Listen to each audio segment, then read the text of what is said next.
Dams serve a wide variety of purposes, from hydropower to flood control to storage of water for municipal and industrial uses. But when a dam's useful purpose fades away, the structure itself still remains. Dams come in all shapes and sizes, but contrary to what you might think, the most dangerous dams are often the smallest. Hey, I'm Grady, and this is Practical Engineering. On today's episode, we're talking about the dangers of low-head dams.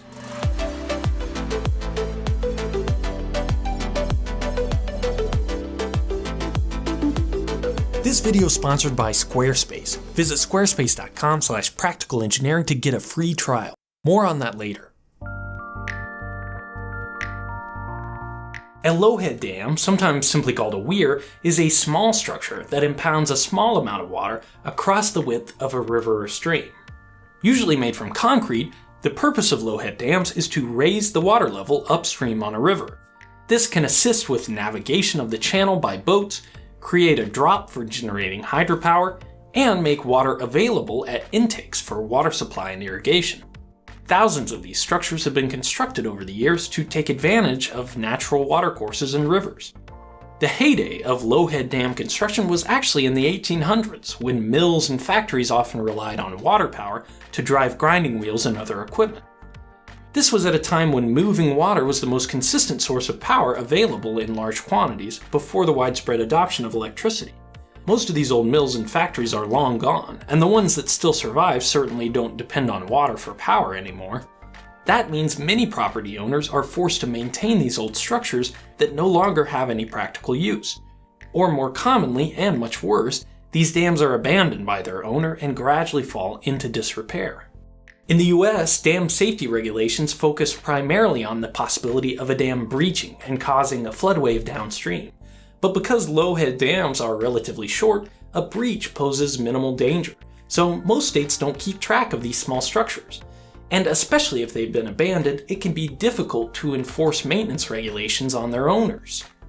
But even though they pose little danger in the event of a breach, low-head dams create a public safety issue that has caused more fatalities in the US than all dam failures in the past 20 years. To understand why, we first need to know a little bit about open channel hydraulics. If you haven't seen my video about hydraulic jumps, I'll summarize it here. Go back and check out that video if you want to learn more. Open channel flow, that's flow that's not confined within a pipe, has a very important property related to its velocity that governs its behavior. Slow, tranquil moving water is called subcritical because waves propagate faster than the flow velocity. Faster moving water is supercritical because the waves move slower than the flow velocity. Anytime a supercritical flow encounters subcritical flow, an interesting phenomenon called a hydraulic jump is formed. Low-head dams almost always have subcritical flow upstream. The flow is deep, slow, and tranquil as it makes its way to the dam. But as the flow passes over the weir, it picks up speed and becomes supercritical. When this supercritical flow transitions back to subcritical flow in the slower moving water downstream, it creates a hydraulic jump, as you can see here in my model. It's easy to see why these types of structures could pose a threat to those using the waterway for recreation. Any location with fast-moving water and high turbulence can be dangerous to swimmers or kayakers, but the location of this hydraulic jump can turn a manageable risk into an almost surefire way to drown. The depth of the flow downstream of a dam is called the tailwater, and it controls the location of the hydraulic jump. In my model, I can adjust the elevation of the tailwater by adding or removing these stop logs. When tailwater is low, the hydraulic jump forms away from the dam. This is a fully developed jump that follows the traditional shape and flow patterns. If I send down this piece of wood as a kayak or surrogate, it experiences some turbulence as it passes over the weir and the jump, but it doesn't have much trouble escaping downstream. But as the tailwater rises, the jump moves closer and closer to the dam. Eventually, if the tailwater is high enough, the hydraulic jump will reach the dam. This condition is called a submerged or drowned jump. It may look fairly innocuous, but this is when things get dangerous. Let's send our kayak or surrogate down to see why. A submerged hydraulic jump creates an area of recirculation immediately downstream of the dam, sometimes called a keeper for obvious reasons. The jet of the hydraulic jump surfaces downstream, causing a boil point. Sometimes this is easy to see, and sometimes it's not. Either way, objects or people will only be able to escape a submerged hydraulic jump if they're able to get beyond this boil point. And any rescuers who approach a submerged jump from the downstream run the risk of being drawn into the hydraulic themselves. The recirculating current that traps recreators is dangerous enough on its own, but there are other contributing factors to the dangers of low-head dams. These currents also trap large debris between the strong hydraulic forces and the hard concrete surface of the dam, which can batter someone trapped in the keeper. The water's often cold, increasing the potential for hypothermia and further disorientation. The turbulence of the hydraulic jump entrains a lot of air, reducing the buoyancy of a swimmer.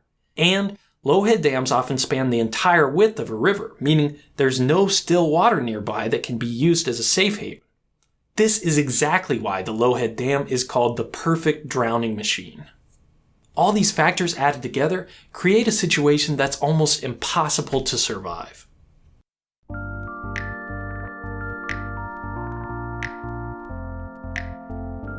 There are a lot of ways to mitigate this issue. The simplest option is just to keep people away from these structures. Some states require that exclusion zones be established to make sure that kayakers safely portage dams instead of trying to run them. Good signage and buoys as warnings can sometimes be enough to keep people safe. Another option is to modify the structure to reduce the potential for recirculating currents. Researchers have proposed various retrofits to existing dams to improve flow conditions when tailwater is high. Of course, the most obvious but also most expensive way to address the issue is to remove these dams altogether.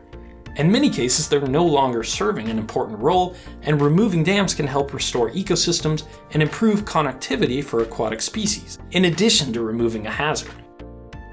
If you're swimming or paddling on a river with a low-head dam, don't underestimate the danger of these powerful hydraulic forces.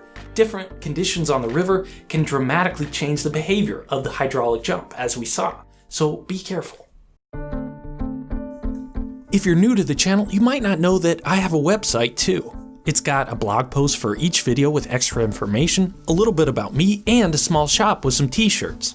When I first started this channel, I knew I wanted to have a website to serve as a landing page, but I didn't want to learn web development or spend a bunch of time writing code. That's why I chose Squarespace 4 years ago and have been using it ever since. I don't have to update or patch anything, the templates look awesome, and if I ever have an issue or question, they have 24/7, 365-day support available to help. This may sound silly, but ever since I first logged on to the internet as a kid, I knew I wanted to have my own website. Squarespace made it easy and simple to fulfill that dream of having my own little corner of the web. Take a look at practical.engineering and let me know in the comments what type of stuff you'd like to see me post there. If you've got an idea to share with the world, Squarespace is offering fans of the channel a free trial at squarespace.com/practicalengineering. Use access code practicalengineering to get an additional 10% off your first purchase. A dream is just an idea that doesn't have a website yet. Thank you for watching, and let me know what you think.